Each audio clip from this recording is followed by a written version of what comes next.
अस्सलाम वालेकुम, मैं हूं रज़ा मेकन। आप देख रहे हैं IRK न्यूज़। आइए जानते हैं कुछ ताज़ा तरीन अपडेट्स सदीक जान साहब से। नून लीग तो इसमें भी परेशान है कि अलकादर केस सजा मुअत्तली केस जो है वो लग गया अगले हफ्ते, इस पर भी नून लीग परेशान है।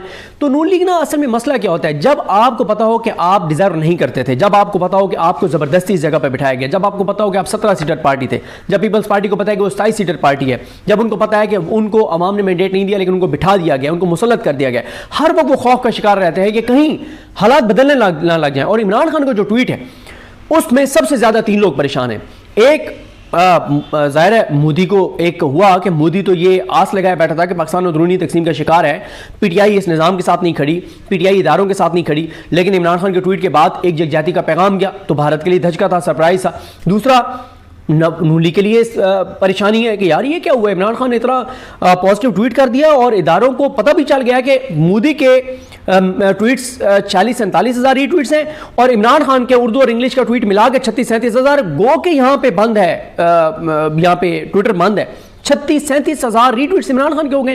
वो 1.5 अरब का मुल्क है, ये 25 करोड़ का है। और फिर उधर तो उनका तो इशू है, वो तो लाइमलाइट में है, उनके तो रीट्वीट होने थे मोदी के, और उसका पहलगाम वाक़े के बाद पहला ट्वीट था, वो अंडरस्टूड है कि उस वक्त उनकी पूरी कौम के सेंटीमेंट्स थे, वो रीट्वीट होना था। लेकिन इमरान खान का 10 दिन बाद ट्वीट 36 हज़ार रीट्वीट हो रहा है। तो इसमें ये भी परेशानी है, इदारों को नजर आ रहा है कि इस वक्त कौन है जो ग्राउंड के ऊपर जिसकी सपोर्ट है, अवाम ने मैंडेट किसको दिया, नैरेटिव कौन पाकिस्तान के लिए बना सकता है, इंटरनेशनली आवाज़ किसकी है। तो नून लीग परेशान है। तीसरा आप देख रहे हैं, मैं नाम नहीं लेना चाहता उन साथियों के जो बेचारे इरेलीवेंट हो गए हैं, जो इमरान खान और इस्टेब्लिशमेंट की लड़ाई की वजह से जिनको टीवी चैनलों पे नौकरी दिलवाई गई है, जिनको सोशल मीडिया के ऊपर जो डिजिटल प्लेटफॉर्म्स हैं वहाँ पर उनको नौकरियाँ दिलवाई गई हैं।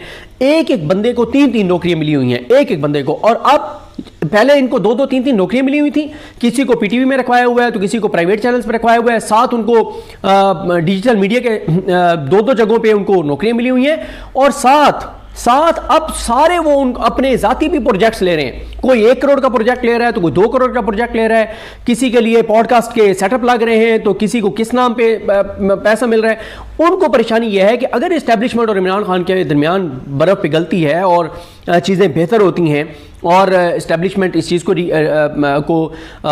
इसको तस्लीम करती है कि नैरेटिव इमरान खान बना सकता है, पाकिस्तान के लोग इमरान खान के पीछे खड़े हैं, इंटरनेशनली आवाज़ इमरान खान की मौसर है और इस वक्त मुल्क को यकजाहती की ज़रूरत है, नफरतें कम होनी चाहिए, एक टेम्परेचर नीचे आना चाहिए। तो उनको ये परेशानी है कि हमारे तो सारे प्रोजेक्ट इस बात पर खड़े हुए हैं कि हमें तो सारा पैसा इस चीज़ का मिलता है कि हमने रोज़ाना एक व्लॉग कर रहे हैं इमरान खान के खिलाफ, हमने रोज़ाना इमरान खान को गालियाँ देनी है, हमने रोज़ाना बुशरा बीबी को गालियाँ देनी है, हमने रोज़ाना पीटीआई के खिलाफ प्रोपेगेंडा करना है।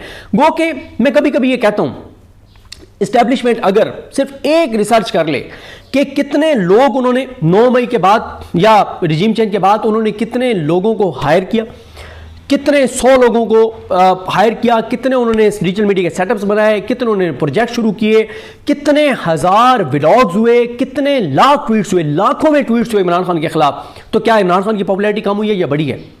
इमरान खान का वोट बैंक कम हुआ है, बड़ा है? देखें, ये नहीं, ये जो बात होती है ना कि आप नैरेटिव पैसे दे के बना सकते हैं, नहीं बना सकते अगर नैरेटिव में जान ना हो। नून लीग पीपल्स पार्टी के लिए नैरेटिव बनाने के लिए आप अरबों खरबों लगा दें, आप नहीं बना सकते, क्योंकि पाकिस्तान के लोग ये बात जानते हैं कि ये चोर डाकू और लुटेरे हैं। पाकिस्तान के लोग जानते हैं आप नहीं बना सकते इनके लिए नैरेटिव। पाकिस्तान के लोग जाहिल नहीं हैं, पाकिस्तान के लोग बाशऊर हैं, उनको पता है चीज़ों का, आप नहीं इनके लिए नैरेटिव बना सकते।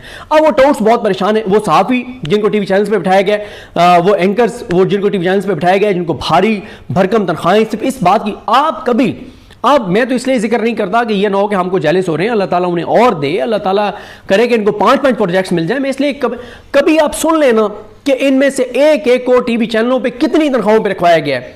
40-40, 50-50 लाख रुपए के ऊपर पर मंथ के ऊपर इनको रखवाया गया और क्वालिफिकेशन क्या थी? सिर्फ एक थी कि उधर से रखवाया गया और चैनल की मजबूरी 2 थी। एक ये है कि उन्होंने एड्स लेने थे, इदारों के साथ अपने मामला ठीक कर रहे थे और आगे चीज़ें बढ़ानी थी। उन्होंने 40-50 लाख रुपए के ऊपर चैनलों ने इनको रखा है।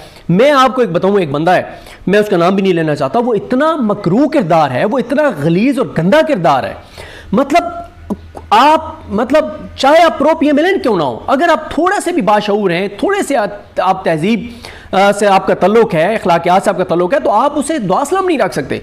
उसको 3 जगहों पे नौकरी दिलवाई हुई है। अब एक प्राइवेट चैनल पे वो बैठा हुआ है, میں نے اس پرائیویٹ چینل والوں سے, وہاں ہمارے ایک دوست ہوتے ہیں, میں نے کہا یار کو خدا کا خوف کرو, مطلب ٹھیک ہے تم پرو پی ایم ایل این بندے رکھو, پرو اسٹیبلشمنٹ بندے رکھو, پرو پی ایم ایل این پرو اسٹیبلشمنٹ بہت سینسیبل بندے موجود ہیں, بڑے زبردست اور اچھے لوگ موجود ہیں, ٹھیک ہے ان کا اپنا ایک پوائنٹ آف ویو ہے, اگر وہ سمجھتے ہیں کہ ان کو وہاں سے پیسہ مل رہا ہے اور انہوں نے پیسہ کمانا ہے, ٹھیک ہے وہ پرو اسٹیبلشمنٹ ہے, پرو پی ایم ایل این ہے, یا کوئی اگر دل سے پرو اسٹیبلشمنٹ موجودہ جو نظام ہے اس میں ہے, پرو پی ایم ایل این ہے, اس کو وہ ٹھیک ہے.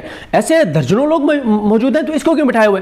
انہوں نے کہا جی صرف مریم نواز سے معاملات ٹھیک کرنے کے لیے اس کو جو ہے وہ چینل ہمارے نے رکھا ہوا ہے کہ کسی طرح سے مریم نواز سے ہمارے جو معاملات ہیں وہ ٹھیک ہو جائیں اور ہمیں ایڈ بھی مل جائے اور ہمارے کچھ پنجاب میں کچھ کام ہیں تو وہ ہو جائیں. مطلب آپ اندازہ لگائیں نا, اس لیے تو اب وہ یہ ایسے سارے جو مکروہ کردار ہیں وہ بہت پریشان نظر آتے ہیں.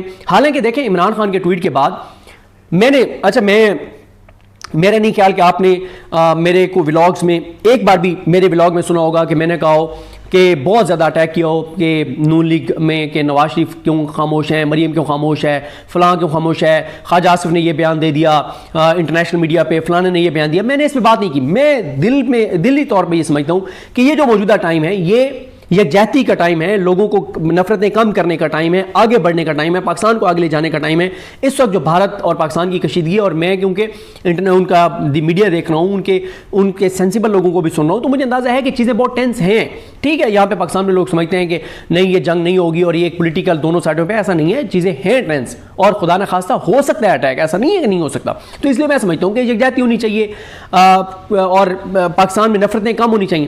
تو اگر تو یہ جو ضمانتیں اعجاز چودھری صاحب کی ہوئی ہے, اگر تو یہ کہیں پہ یہ سوچ پائی جاتی ہے کہ بس بہت ہو گیا, 2 سال رگڑا دے لیا ہے اور پاکستان کو خاص طور پہ اس وقت یکجہتی کی ضرورت ہے, عمران خان نے جس طرح کا ٹویٹ کیا اس کے بعد چیزوں کو نارملائز کرنے کی ضرورت ہے, تو یہ بہت اچھی سوچ ہے. اور یہ سوچ اس لیے آئی ہے لوگوں میں ہے کہ یہ کوئی ہواؤں کا رخ شاید بدل رہا ہے. ابھی میں یہ نہیں سمجھتا کہ ہواؤں کا رخ بدل رہا ہے. میں یہ دعا کرتا ہوں کہ اللہ کرے کہ ہواؤں کا رخ بدلے اور بات چیت کے ذریعے چیزیں آگے بڑھیں, حالات نارملائز ہوں, پاکستان چلے, اکانومی چلے, کسان برباد ہو گیا, تاجر برباد ہو گیا, انڈسٹریلسٹ برباد ہو گیا, تنخواہ دار طبقہ برباد ہو گیا, غریب سے غریب تر ہو گیا, مڈل کلاس کی کمر ٹوٹ گئی ہے. اللہ کرے چیزیں آگے بڑھیں.